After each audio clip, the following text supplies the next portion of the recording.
Hey guys, good morning. তো এখন বাজে ভোর 4টে। মাত্র কাজ থেকে আসার পরে মাত্র আড়াই ঘন্টা ঘুমিয়েছি। তো ঘুমানোর পরে তাড়াতাড়ি করে উঠে গেলাম। আজকে যাচ্ছি বিশেষ একটা জায়গায়, আমি আর শুভ। তো দেখা যাক তো জায়গাটা কোথায়। অবশ্যই ভিডিওটা পুরো একদম দেখো। শুভ আজকেও আগের দিনের মতো আজকেও জানে না যে আজকেও কোথায় যাওয়া হচ্ছে। তো ওকে বললাম শুধু তুই একটা ভালো জায়গা। তো অবশ্যই তোমরা ভিডিওটা পুরোটা দেখো, তাহলে বুঝতে পারবে যে কোথায় যাচ্ছি। অবশ্যই তোমাদেরও খুব ভালো লাগবে জায়গাটা দেখে। এটা তো ভেবেছিলাম যে অন্ধকারে যাব। তো দেখতেই পাচ্ছ হালকা হালকা আলো মোটামুটি ফুটেই গেছে।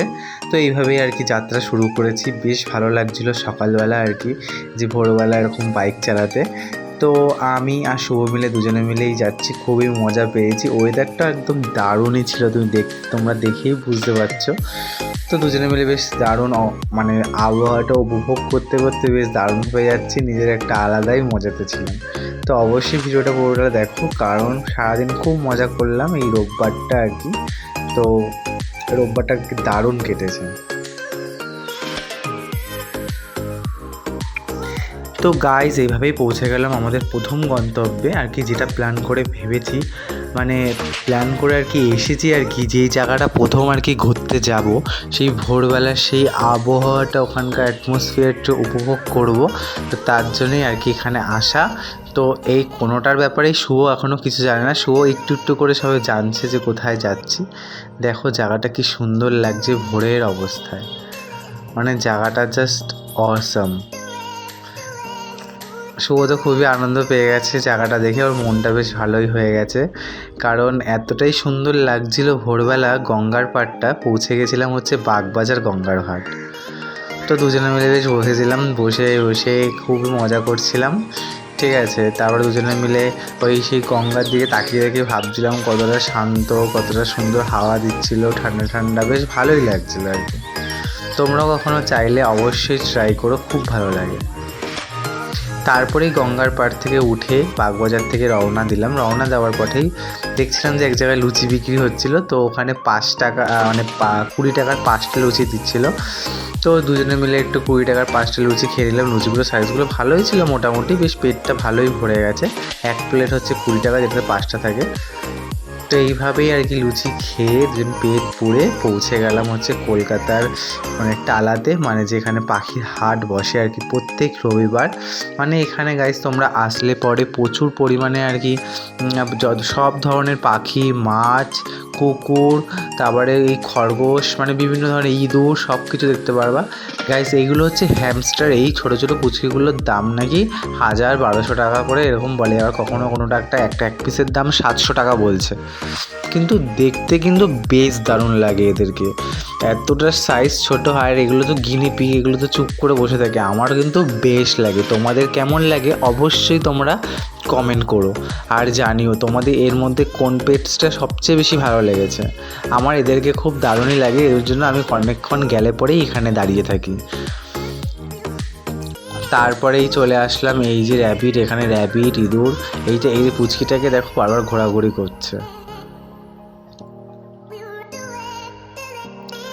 মানে ভ্যারাইটিস রকমের এখানে আর কি খরগোশ রয়েছে, দেখতেই পাচ্ছ তোমরা। প্রচুর রকমের কি কালার লাগবে সব ধরনের কালার, দেখো দাঁড়াচ্ছে, আবার সব ধরনের কালার থাকবে। খরগোশগুলোর দাম 1200 টাকা করে বলছে। আর সবচেয়ে ইউনিক জিনিস দেখলাম, এটা হচ্ছে সেই বিড়ালগুলো যেগুলো বিলেতি বিড়াল বলা হয় আর কি, পার্সিয়ান ক্যাট। তো দুটো পার্সিয়ান ক্যাট দেখলাম। ঠিক আছে, এই দুটোর দাম নাকি গাইস 10,000 টাকা বলেছে। তো তোমরা অবশ্যই কমেন্ট করে জানিও যে 10,000 টাকা কি ঠিক আছে, তোমাদের কোনো অভিজ্ঞতা থাকলে অবশ্যই জানিও।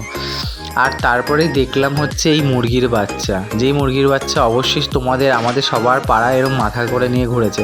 শুয়োর তো বেশ পছন্দ হয়েছিল এই মুরগির বাচ্চা, বলছে কি চল কিনি। কিন্তু আমি বলছি দৌড়, এগুলো কিনতে যাস না, বেকার, তুই বাড়ি থাকিস না এমনিতেই, বেকার কিনে লাভ নেই। তারপরে গাইস পৌঁছে গেলাম হচ্ছে এই পাখির হাটে, মানে পাখির হাট ক্রস করেই তারপরে পৌঁছে গেলাম হচ্ছে এই মাছের মানে হাটে ঢুকলাম আর কি। সব পরপর একটার পর একটা হাট থাকে, মানে একটা রাস্তার মধ্যেই পুরো বসে, অবশ্যই তোমরা জানবে। আর যারা যাওনি অবশ্যই রোববার করে চলে এসো, টালা হাট বলে। হ্যাঁ, আরজি কলের ঠিক একটু আগে। তো তারপরে এই যে দেখতে পাচ্ছ ভ্যারাইটিস রকমের মাছ। আর এই মধু যে বিক্রি করছিল ডান দিকে, তোমার দেখালাম একটুখানি, এনাকে আমি অনেক আগের দিয়ে দেখিনি, অনেক আগের দিয়ে মধু বিক্রি করে এখানে। আর দেখো গাইস, মানে বড় মাছের থেকে ছোট মাছগুলো বেশি ভালো লাগে আমার। তো এই অ্যাকোরিয়ামের এই মাছগুলো খুব পছন্দ হয়েছে। দারুণই লাগছিলো। আর এই উইড্রোগুলো খুব পছন্দ, এগুলোর নাম নাকি উইড্রো বলে। তোমরা যদি কোনো অন্য নাম জানা থাকে অবশ্যই তোমরা জানিও। আর এগুলো হচ্ছে কেঁচো। শুভ দেখে জাস্ট অবাক, আমি ওকে বলছি এগুলো কেঁচো, এগুলো মাছের জন্য খাবার দেওয়া হয়, কিন্তু ও বিশ্বাসই করতে যাচ্ছে না। এই কেঁচোগুলোর এত দাম, তাই শুনে সত্যি শুভ অবাক। শুভবার বলছে এই এটা কালো, এটা লাল কেন? তো যাই হোক, এইভাবেই কাটছে। শুভর তো বেশ ভালোই লাগছে। আস্তে আস্তে রোদ্দুর বাড়ছে, ওর জন্য সকাল সকাল গিয়েছিলাম যাতে গরমটা কম লাগে। এইভাবেই এখানে এখানে করে মাছ আলাদা আলাদা করে রাখা আছে। শুভ তো বারবার উইড্রোরই দাম জিজ্ঞাসা করছে কত কত কত। আর এই টবগুলো জাস্ট দারুণ লাগছিলো এখানে আসার পরে। তারপরে রইলাম গাছ কাট শুরু হয়ে গেছে। গাছে গেলে তো আর মানে মনে হয় যে ওখানেই দাঁড়িয়ে থাকি, ওখানেই দেখতে থাকি, কিন্তু অত তো সময় নেই, কারণ অলরেডি প্রচুর পরিমাণে এবার আস্তে আস্তে হাট ভিড় হয়ে যাবে। তোমাদেরকেও এটাই সাজেস্ট করবো যে তোমরাও সকালবেলায় আর কি হাটে যাও, সকালবেলায় হাটে যাওয়ার চেষ্টা করো সকাল সকাল, তাহলে একটু ফাঁকা ফাঁকায় ভালো করে ঘুরতে পারবে, জিনিসটা মজা করতে পারবে। যত বেলা হবে তত গ্যাদারিং ভিড় বাড়বে, গরমও বাড়বে। আর এই গাছগুলো আমার সবচেয়ে ভালো লেগেছিলো এই দোকানে, ওই জন্য সবকটা গাছ আমি তুলে নিয়েছি আর কি ছবি। তারপরে সময় নষ্ট না করে একটু কিনে নিলাম পাথর। আমাকে কেজি প্রতি 30 টাকা নিয়েছে। তো আমি ভাবলাম একটু সাদা পাথর দিয়ে ডেকোরেশন করব, তাই জন্য 1 কেজির মতো নিয়ে নিয়েছি। আমার অ্যাকোরিয়ামটা একটু ছোট, তাই জন্য আমি 1 কেজি অ্যাকোরিয়ামে হয়ে গেছে। তা হাতে মাতে পুরো ধুলো লেগে গিয়েছিল। তো যাই হোক, 1 কেজি পাথর নিয়ে নিলাম। অবস্থা দিয়ে খারাপ হয়ে যাচ্ছে ঘামে ঘামে। তো এইভাবে সব কিছুই কিনে নিয়েছি। মাছগুলো তোমাদের অবশ্যই দেখো, ভিডিওটা শেষ পর্যন্ত দেখো কী কী মাছ কিনেছি। অনেক মাছ কিনেছি গাইজ, তো অবশ্যই তোমরা ভিডিওটা দেখো শেষ পর্যন্ত, অবশ্যই দেখতে পারবে যে কী কী মাছ কিনেছি। আর অবস্থা খারাপ হয়ে গেছে, অলরেডি হাট ভিড় হয়ে গেছে। এই করতে করতে পৌঁছে গেলাম বাড়িতে। তো গাইজ বাড়িতে এসে অ্যাকোরিয়ামের সেটআপটা রেডি করলাম। রেডি করে পাথরগুলো অবশ্যই তোমরাও যখন পাথর আনবে বাইরে দিয়ে অবশ্যই একবার পাথরগুলো ধুয়ে নেবে, কারণ পাথরগুলোতে অনেক ধুলো থাকে, ময়লা থাকে। আর এই একটা ঘর আমার যেটা ছিল, এটা আমার ছোটোবেলায় রাখা, তো শুভর খুবই পছন্দ। তো যাই হোক, এইভাবে ডেকোরেশন করলাম, জল দিলাম, জল দিয়ে রেডিমেডি করে দিলাম। তো গাইস এখন মাছ ছাড়ার পালা। অলরেডি একটা মাছ ছেড়ে দিয়েছি, ভিডিও করতে ভুলে গেছিলাম, তাই জন্য এখন বাদ বাকি পরের যে মাছগুলো আছে ওগুলো এখন দেখাবো। তো শুভ ক্যামেরাটা ধর, ঠিক আছে?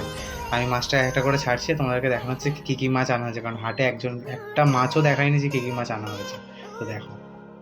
তো গাইজ একটা একটা করে এবার এখন মাছগুলো ছাড়ছি। প্রথমেই ছাড়লাম আমার খুব ফেভারিট গোল্ডফিশ, আর দুটো ব্ল্যাক কালারের গোল্ডফিশ নিয়েছিলাম, আর দুটো রেড ক্যাপ নিয়েছিলাম আর কি, একটু ছোটো ছোটো সাইজের, আর দুটো রেড টেল নিয়েছিলাম, আর 6টা উইড্রো নিয়েছিলাম। 6টা উইড্রোর দাম আমার মোটামুটি 40 টাকার মতো পড়ে গেছিলো।